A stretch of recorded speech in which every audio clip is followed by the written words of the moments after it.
Ele é filho de um dos ditadores mais sanguinários que o mundo já viu. Foi jogador de futebol e chegou a entrar em campo no campeonato italiano, em 2 partidas, para ser mais exato. Hoje a gente vai falar do Al-Saadi Gaddafi, filho de Muammar Gaddafi e que tentou a sorte nos gramados, mas claramente a política era o que o fazia entrar em campo e não exatamente o talento. Vamos conhecer essa história depois da vinheta. Eu sou Matheus Schenck e este é o Nonsense Football. Esse aqui é o Nonsense Football, não o Nonsense History. Mas eu curto história, então você vai ter que aguentar. Para entender um pouco o contexto da história do Al-Saadi Gaddafi, a gente precisa entender o contexto do Muammar Gaddafi, que foi o líder da Líbia, um país no norte da África, que foi governado por esse cara por 40 anos. Confesso que quando eu era criança, a maior referência dos líbios para mim era de que eram caras bem violentos, vi de Volta para o Futuro.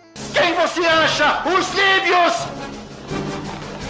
Ele está ali! E de fato, bom, tinha muita gente perigosa lá mesmo. Um dos vencedores nesse quesito era o Muammar Mohammad Abu Miniar al-Gaddafi, que foi alçado ao poder em 1969 com uma revolução nacionalista. Com uma noção de democracia direta e independência, o que se viu foi uma ditadura onde qualquer opositor era massacrado. Gaddafi enriqueceu com o lucro do petróleo no país, mas também fez com que a vida dos líbios ficasse entre os níveis mais elevados da África. Ou seja, entre os seus e os vizinhos, Gaddafi tinha até uma boa imagem.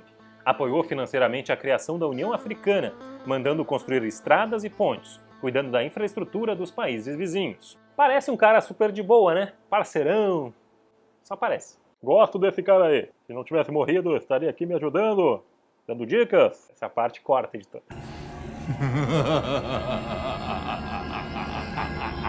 O ditador virou um padrinho do terrorismo. Grupos terroristas como a facção do Exército Vermelho da Alemanha e o IRA da Irlanda treinavam na Líbia. Gaddafi também apoiava rebeldes em Chad e Gana. Armas soviéticas chegaram na Palestina pela Líbia. Atentados terroristas financiados por Gaddafi foram vários. Tipo um que rolou contra soldados americanos na discoteca La Belle, em Berlim, em 1986, ou o ataque contra o avião de passageiros dos Estados Unidos que caiu em Lockerbie, na Escócia, em 88. Para encurtar a história, rolou uma guerra civil na Líbia e em 2011 Gaddafi foi deposto. Ele se refugiou em Sirte, próximo ao local onde nasceu e onde tinha uma última leva de apoiadores. Em 20 de outubro de 2011, ele foi morto e existem 2 versões para essa morte. Uma é que o carro onde ele estava foi atingido por um bombardeio da OTAN, e outra, a oficial do governo líbio, fala em uma troca de tiros entre apoiadores de Gaddafi e apoiadores do novo regime. Gaddafi teve 8 filhos biológicos. Tudo isso? Um deles, Matosin, morreu no mesmo ataque que matou o pai. Por sua vez, o Al-Saadi Gaddafi tentou ser jogador de futebol. Foi o primeiro jogador do país, inclusive, a atuar na Europa. Aí vai um spoiler. A carreira profissional dele não foi muito longe, não. É claro que existem poucos registros oficiais, mas, teoricamente, ele começou no Al-Ahly de Trípoli, capital líbia. Em 1999, Al-Saadi teve um movimento ousado. Ele contratou o ex-velocista canadense Ben Johnson como treinador pessoal para tentar melhor condicionar-se fisicamente. Johnson é aquele cara que venceu a medalha de ouro nos 100 metros das Olimpíadas de Seul em 88, mas foi flagrado no doping. A situação de doping se repetiu anos depois e o atleta foi banido do esporte. Foram 3 anos de parceria entre o Johnson e o Al-Saadi. Ele contou recentemente numa entrevista ao Daily Mail que essa experiência foi muito curiosa. Os treinos rolavam apenas 2 vezes por semana e fora desse período de treinamento, o Johnson ficava preso no hotel. Ele não tinha muito o que fazer não, visto que Trípoli, segundo ele, é uma cidade que fecha completamente ao final da tarde. Tentando fazer a carreira do filho emplacar, Muammar Gaddafi resolveu investir no futebol a partir de 2002. Primeiro comprou 7,5% das ações da Juventus. Depois comprou a pequena Triestina, também italiana.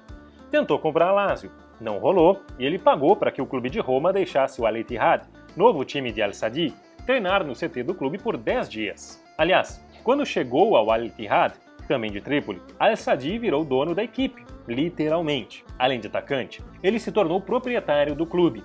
Sabe aquela história de que pênalti é algo tão importante que deveria ser batido pelo presidente do clube? No Al-Ittihad, era por aí mesmo. E sabia que o Al-Saadi Gaddafi esteve no Brasil em março de 2003 para jogar um amistoso? O Al-Ittihad visitou o Morumbi para fazer um jogo-treino contra os reservas do São Paulo.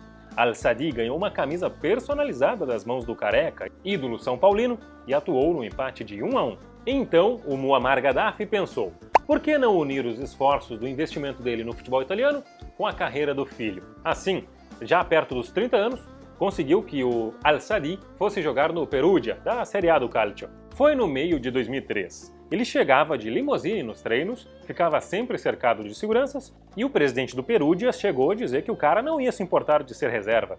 Mas o fato é que a passagem dele foi melancólica. Al-Saadi entrou em campo em uma partida contra a Juventus, e olha ele sendo marcado pelo ídolo Alessandro Del Piero. Foram 15 minutos no gramado, e após a partida, o atacante líbio foi flagrado no exame antidoping.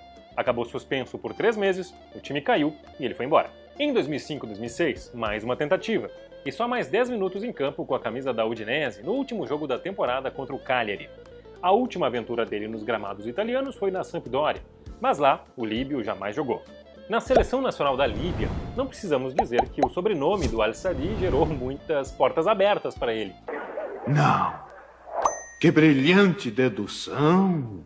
Ele foi convocado entre 92 e 2006. Mas claro, foram poucos momentos de destaque. Talvez o maior mesmo tenha sido quando, num amistoso diante do Canadá, o atacante cumprimentou todo o time adversário antes de ser substituído, no que é, talvez, a substituição mais demorada da história do futebol.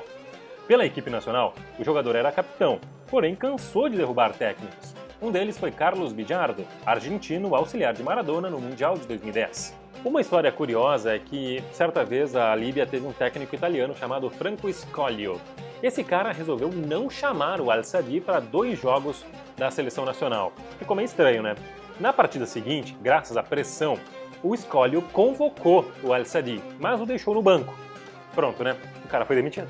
Em 2007, Al-Saadi, já com 34 anos, largou os gramados e tentou a carreira como empresário. Ele chegou a assumir a presidência da Federação de Futebol do país. Durante a Guerra Civil, em 2011, ele era o comandante das Forças Armadas, tentando reprimir as manifestações contra o regime liderado pelo pai. Depois da morte de Muammar, Al-Saadi fugiu para a Níger, buscando asilo político. Acabou capturado e preso por 3 anos por lá, antes de ser mandado de volta ao país natal. O Al-Saadi voltou aos holofotes em 2015, quando na mídia internacional saiu um vídeo dele sendo torturado na prisão na Líbia. Atualmente, ele segue preso devido aos movimentos de repressão aos rebeldes que derrubaram o governo do pai. E aí, você conhecia a história de Al-Saadi Gaddafi, o filho do ditador líbio que tentou ser jogador de futebol e conseguiu? Quer dizer, conseguiu entre aspas. Espero que você tenha gostado do vídeo e se sim, deixa aqui embaixo nos comentários. Aproveita e já te inscreve no canal nesse botãozinho vermelho da minha esquerda. Ative também o sininho para você receber os nossos conteúdos sempre em primeira mão. Então já sabe, né? Comenta aqui embaixo, deixa teu like, se inscreve no canal para ver mais vídeos.